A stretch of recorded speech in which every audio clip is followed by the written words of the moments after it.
დღეს აუქციონზე NVIDIA-ს აღმასრულებელი დირექტორის ჯენსენ ჰუანგის ტყავის ქურთუკი 960,000 ამერიკულ დოლარად გაიყიდა. აუქციონზე მიღწეული შედეგი მნიშვნელოვანი დაღემატება ლოტის წინასწარ-ფასს, რომელიც 40,000-დან 60,000 ამერიკულ დოლარამდე იყო.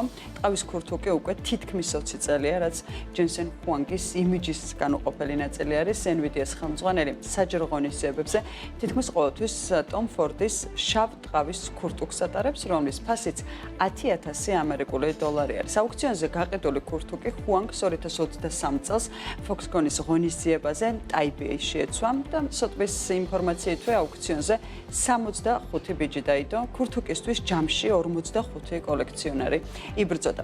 თავად ჰუანგიც ხშირად ხუმრობს ხოლმე საკუთარ სტილზე. 2016 წელს მაგალითად მან Reddit-ზე საკუთარ თავს ტყავის ქურთუკიანი ბიჭი უწოდა. 2023 წელს კი ერთ-ერთ პოდკასტში სტუმრობისას და საუბრისას მან აღნიშნა, რომ მის ჩაცმულობაზე მეუღლე და მისი ქალიშვილი ზრუნავენ. რაც შეეხება 2024 წელს კომპიუტერული გრაფიკის კონფერენციაზე ჰუანგმა თავისი ერთ-ერთი ქურთუკი მეტას აღმასრულებელ დირექტორს მარკ ცუკერბერგსაც კი აჩუქა და ცუკერბერგმა ის მაშინვე მოირგო და იქვე მარკმა აღნიშნა ხუმრობით, რომ ეს ქურთუკი უფრო ძვირი ღირს, რადგან უკვე ნატარებია.